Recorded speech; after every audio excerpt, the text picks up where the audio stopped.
परः गुरु साक्षात् परं ब्रह्म तस्मै श्री गुरुवे नमः। अखण्डमण्डलाकारं व्याप्तं येन चराचरं तत्पदं दर्शितं येन तस्मै श्री गुरुवे नमः। वर्णानां संघानां रसानां छन्दसामपि मङ्गलानां च कर्तारो वन्दे वाणी विनायको। या कुन्देन्दुसारहारधवला या शुभ्रवस्त्राविता या वीणावर्दण्डमण्डितकरा या श्वेतपद्मासना या ब्रह्माच्युतशङ्करा प्रभृतिर्विरदेवैः सदा वन्दिता सा मां पाहि सरस्वती भगवती निःशेषजाड्यापहा।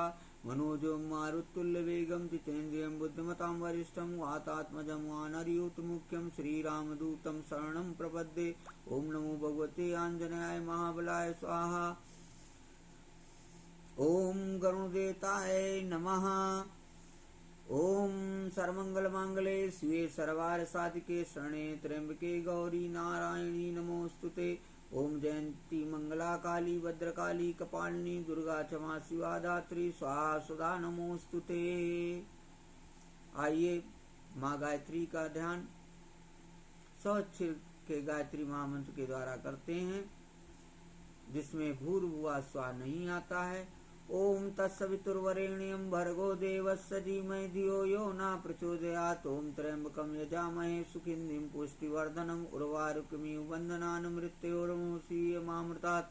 ओम जातवेदस्य सुनाम सोमराति यतो नित्ययज्वेदाः सा न पश्यति दुर्गान् विश्वानात्रयः सिन्धुं दुर्तः त्यग्निः। ओम ओम ह्रौं जूं सा ओं भूर्भुवः स्वः ओं त्र्यंबकं यजामहे सुगन्धिं पुष्टिवर्धनम् उर्वारुकमिव बन्धनान् मृत्योर्मुक्षीयमामृतात्। ओम स्वः भुवः भूः ओम स्वः जूं ह्रौं ओम बोलो महामृत्युंजय भगवान की जय। ओम राम रामेति रामेति रमे रामे मनोरमे सहस्रनाम तत्तुल्यं राम नाम वरानने। वसुदेव सुतं देवं कंसचारूणमर्दनं देवकी परमानंदं कृष्णं वंदे जगद्गुरुं। हे राधे विश्वानुभुवतरे गंधर्विके राधिके हे कृष्णानन पंकज भ्रमरिके कृष्ण प्रिये माधवी। हे वृंदावन नागरी गुणनिधे दामोदर प्रेयस हे श्री ललितादिके प्रियसखी प्राणादिके पाहि मां शरणागतं पाहि मां शरणागतं पाहि मां शरणागतं। हे चक्रधर हे चक्रपाणि हे चक्रयुद्धधारी ओम सुदर्शन चक्राय नमः। सर्वप्रथम प्रातः स्मरणीय परम पूजनीय ब्रह्मलीन परमहंस अत्रि मुनि महाराज जी के चरणों में कोटि कोटि नमन है। आत्मना अनंत विभूषित ब्रह्मलीन सनातन धर्म सम्राट स्वामी करपात्री जी महाराज जी के चरणों में कोटि कोटि नमन है। आत्मना अनंत विभूषित ब्रह्मलीन जगत गुरु शंकराचार्य स्वामी माधवानंद सरस्वती महाराज जी के चरणों में कोटि कोटि नमन है। ब्रह्म सत्यम जगत मिथ्या नामक महामंत्र देने वाले अद्वैतवाद के प्रवर्तक भगवान आदि शंकराचार्य जी के चरणों में कोटि कोटि नमन है। हरि ओम तत्सत हरि ओम तत्सत हरि ओम तत्सत। सर्वप्रथम श्रीमद् भागवत महापुराण शुरू करने के पूर्व आप लोगों को रंगों के पावन पर्व होली की हार्दिक शुभकामनाएं। भगवान सबका कल्याण करें, भगवान सबको अच्छे मार्ग पर चलने की सद्बुद्धि प्रदान करें, ऐसी मेरी प्रार्थना परमात्मा से है।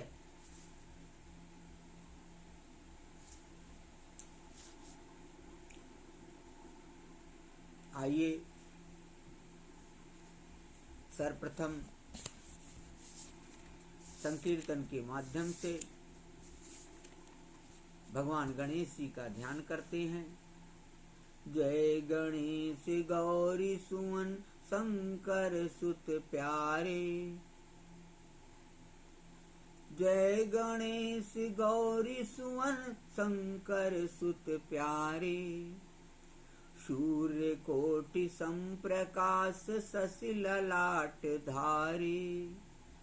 गौर वदन महाकाय वक्रतुंड वारे। जय गणेश गौरी सुमन शंकर सुत प्यारे। ऋषि मुनि जन मगन भय ध्यान में तुम्हारे। चरण शरण आए पड़े देव धनुज सारे। जय गणेश गौरी सुमन शंकर सुत प्यारे। रिद्धि सिद्धि रात दिवस सांझ और सकारे। सखिन सहित सेवा करें खड़ी तेरे द्वारे। जय गणेश गौरी सुमन शंकर सुत प्यारे। शंकर सुत सुनो आज माधव पुकारे।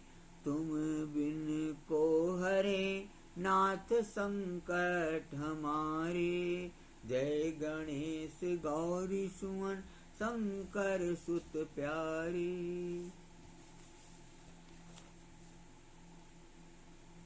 आइए अब श्रीमद्भागवत महापुराण के दसम स्कंद के सप्तम अध्याय की कथा शुरू करते हैं। आप लोगों को पता ही है कि मेरा संपूर्ण श्रीमद्भागवत महापुराण सुनाने का आप लोगों को संकल्प चल रहा है, जिसमें मैं आप लोगों को एकादश स्कंद की संपूर्ण कथा, द्वादश स्कंद की संपूर्ण कथा, उसके बाद 4 अध्याय की जो महात्म की कथा थी, उसके उपरांत अब मैं इस समय श्रीमद्भागवत का हृदय जो स्कंद है दसम स्कंद, उसके सप्तम अध्याय की कथा कहूंगा। जो कथा चल रही है बड़ा ही सुंदर है। राजा कहते हैं, राजोवाच एन एनावतारेण भगवान हरिरीश्वर करोति कर्ण रम्याणि मनोज्ञान चा नः प्रभु।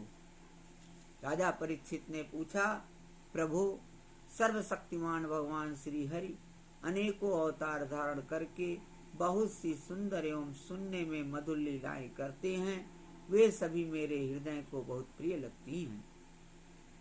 उनके श्रवण मात्र से भगवत संबंधी कथा से अरुच और विविध विषयों की तृष्णा भाग जाती है। मनुष्य का अंतःकरण शीघ्र से शीघ्र शुद्ध हो जाता है। भगवान के चरणों में भक्ति और उनके भक्तजनों से प्रेम भी प्राप्त हो जाता है। यदि आप मुझे उनके श्रवण का अधिकारी समझते हो तो भगवान की उन्हीं मनोहर लीलाओं का वर्णन कीजिए।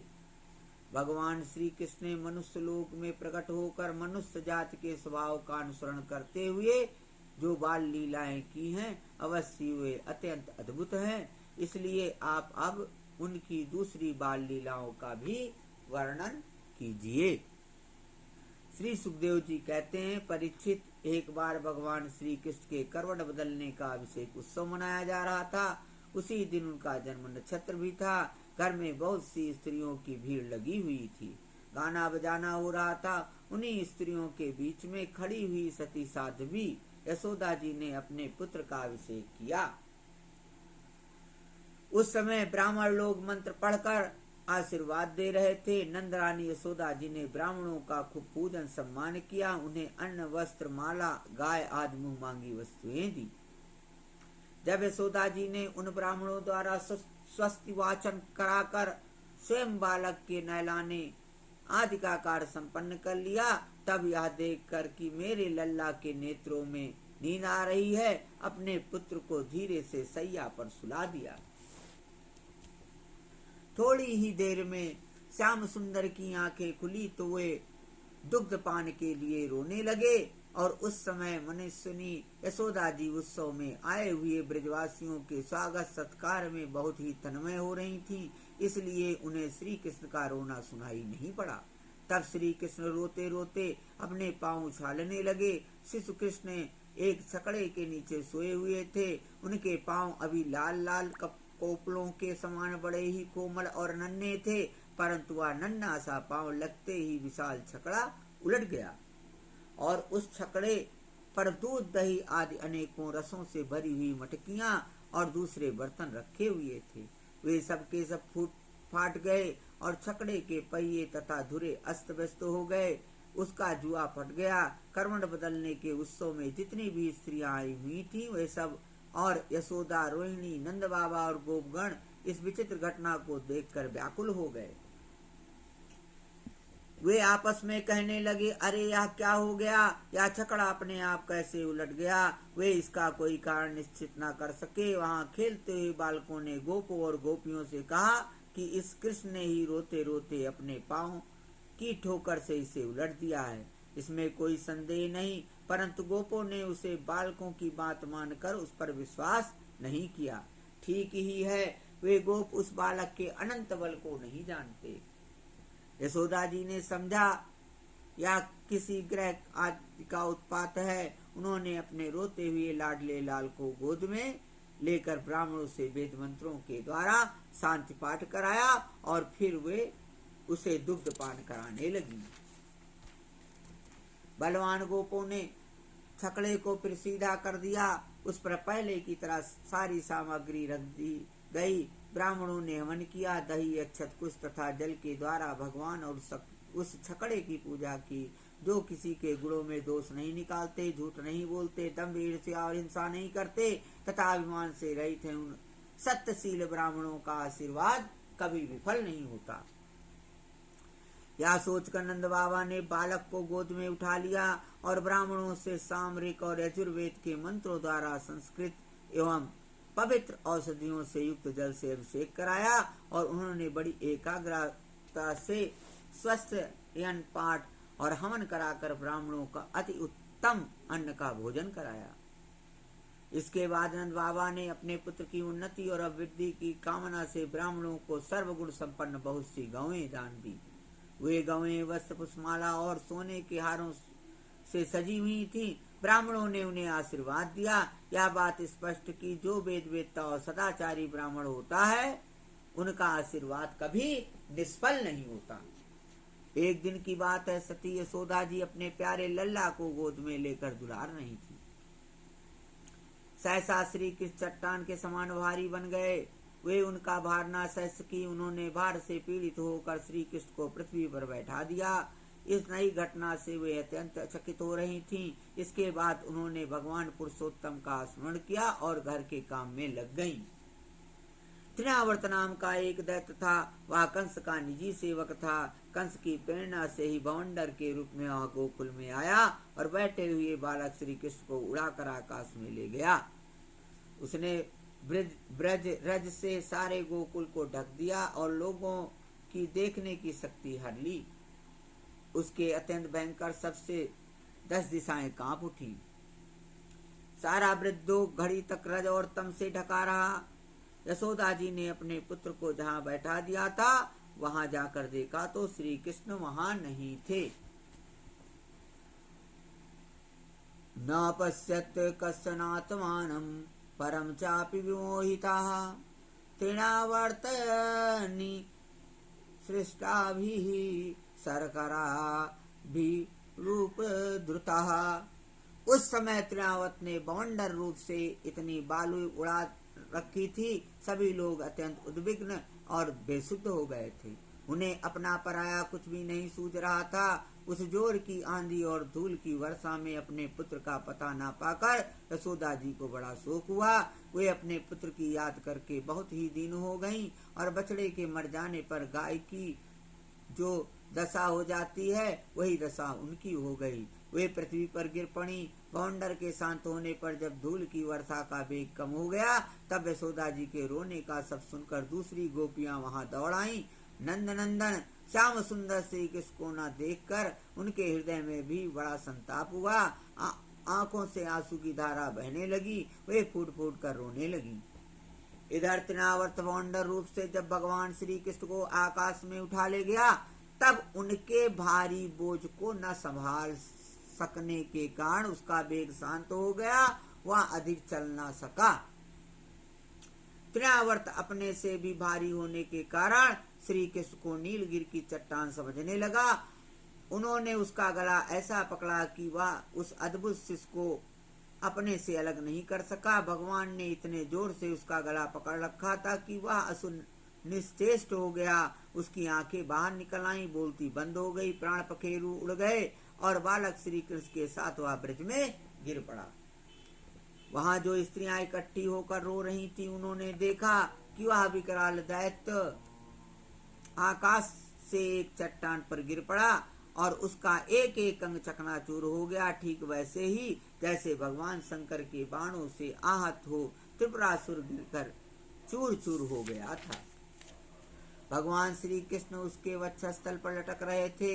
यह देखकर गोपियां विस्मित हो गईं। उन्होंने झटपट वहां जाकर श्री कृष्ण को गोद में ले लिया और लाकर उन्हें माता को दे दिया। बालक मृत्यु के मुख से असाकुशल लौट आया था। यद्यपि उसे राक्षस आकाश में उठा ले गया था, फिर भी वह बच गया। इस प्रकार बालक श्री कृष्ण को फिर पाकर यशोदा आदि गोपियां तथा नंद आदि गोपों को अत्यंत आनंद हुआ। कहने लगे, अहो यह तो बड़े आश्चर्य की बात है। देखो तो सही, वह कितनी अद्भुत घटना घट गई। यह बालक राक्षस के द्वारा मृत्यु के मुख में डाल दिया गया था, परंतु फिर जीता जागता आ गया और उस हिंसक दुष्ट को उसके पाप ही खा गए। सच है, साधु पुरुष अपनी समता से ही संपूर्ण भयों से बच जाते हैं। हमने ऐसा कौन सा तप भगवान की पूजा, प्याऊ, पौसला, कुआं, बावली, बाग बगीचे आदि पूर्त, यज्ञ, दान अथवा जीवों की भलाई की थी, जिसके फल से हमारा यह बालक मरकर भी अपने स्वजनों को सुखी करने के लिए फिर लौट आया। अवश्य ही यह बड़े सौभाग्य की बात है। जब नंद बाबा ने देखा कि महावन में बहुत सी अद्भुत घटनाएं घटित हो रही हैं, तब वह आश्चर्यचकित होकर उन्होंने वसुदेव जी की बात का बार बार समर्थन किया। एक दिन की बात है, यशोदा जी अपने प्यारे शिशु को अपनी गोद में लेकर बड़े प्रेम से दुग्ध पान करा रही थी। वे वात्सल्य स्नेह से इस प्रकार सराबोर हो रही थी कि उनके अपने आप ही दूध झरता जा रहा था। जब वे प्राय दूध पी चुके और माता यशोदा जी उनके रुचिर मुस्कान से युक्त मुख को चूम रही थी, उसी समय श्री कृष्ण को जवाई आ गई और माता ने उनके मुख में यह देखा। उसमें आकाश, अंतरिक्ष, ज्योतिर्मंडल, दिशाएं, सूर्य, चंद्रमा, अग्निवायु, समुद्र, द्वीप, पर्वत, नदियां, वन और समस्त चराचर प्राणी स्थित हैं। परीक्षित अपने पुत्र के मुंह में इस प्रकार सहसा सारा जगत देखकर मृग शावक नयनी यशोदा जी का शरीर कांप उठा। उन्होंने अपनी बड़ी बड़ी आंखें बंद कर ली और वे अत्यंत आश्चर्यचकित हो गईं। यहाँ पे सप्तम अध्याय समाप्त हो रहा है श्रीमद् भागवत महापुराण के 10वें स्कंद का। आइए थोड़ी देर हम लोग संकीर्तन करते हैं प्रभु का। श्री कृष्ण गोविंद हरे मुरारे, हरे नाथ नारायण वासुदेवा। अमृत है हरि नाम जगत में, अमृत है हरि नाम जगत में। इसे छोड़ विषय विष पीना क्या, हरि नाम नहीं तो जीना क्या। काल अपने रसी डोले, ना जाने कब सिर चढ़ बोले। हरि का नाम जपो निस्वासन, इसमें अब वर्ष महीना क्या, हरि नाम नहीं तो जीना क्या। तीरथ है हरि नाम हमारा, फिर क्यों फिरते मारा मारा। अंत समय हरि नाम न आवे, अंत समय हरि नाम जो आवे, तो काशी और मदीना क्या, हरि नाम नहीं तो जीना क्या। आभूषण से सब अंग सजावे, रसना पर हरि नाम नावे। आभूषण से सब अंग सजावे, रसना पर हरि नाम न आवे। देह पड़ी रह जाए यहीं पर, फिर कुंडल और नगीना क्या, हरि नाम नहीं तो जीना क्या। अमृत है हरि नाम जगत में, इसे छोड़ विषय विष पीना क्या, हरि नाम नहीं तो जीना क्या। श्री कृष्ण गोविंद हरे मुरारे, हे नाथ नारायण वासुदेवा। हे चक्रधर, हे चक्रपाणि, हे चक्रयुद्धारी, ओम सुदर्शन चक्राय नमः।